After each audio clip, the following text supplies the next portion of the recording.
বারিধারায় সহকর্মী মনিরুল হত্যা মামলায় পুলিশ কনস্টেবল কাউসার আলীর 10 দিনের রিমান্ড চাওয়া হবে। এদিকে এখনও প্রাথমিক জিজ্ঞাসাবাদে নিজ অস্ত্র দিয়ে সহকর্মীকে গুলির কারণ জানা যায়নি।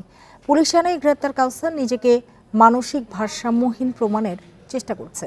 এই ঘটনায় গুলিবিদ্ধ সাইকেল আরোহীর অবস্থার উন্নতি হয়েছে বলে জানিয়েছেন চিকিৎসক।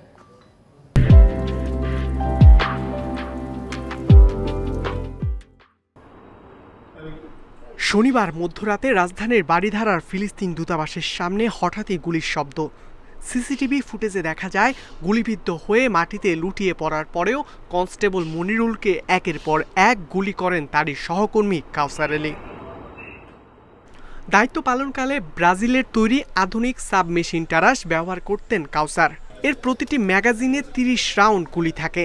গুলি বর্ষণের পর গ্রেপ্তার হওয়া কনস্টেবল কাউসারকে জিজ্ঞাসাবাদ চলছে। দুজন ডিউটি করতেছিলেন, তাদের মধ্যে ঘটনাটি ঘটছে।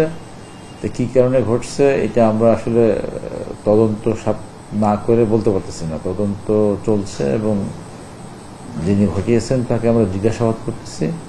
গুলিবর্ষণের ঘটনায় আহত হন জাপান দূতাবাসের গাড়ি চালক সাজ্জাদ হোসেন। বর্তমানে গুলশানের ইউনাইটেড হাসপাতালে চিকিৎসাধীন সাজ্জাদের অবস্থা স্থিতিশীল বলে জানিয়েছে চিকিৎসক। উন্ডটা ক্লিন করা হবে এবং তেমন জটিল কিছু না।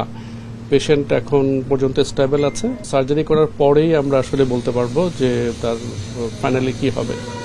এদিকে ডিপ্লোম্যাটিক জোনের মতো স্পর্শকাতর ও সুরক্ষিত স্থানে এমন ঘটনার পর নিরাপত্তার বিষয়ে বাড়তি নজরদারি করছে পুলিশের ঊর্ধ্বতন কর্তৃপক্ষ।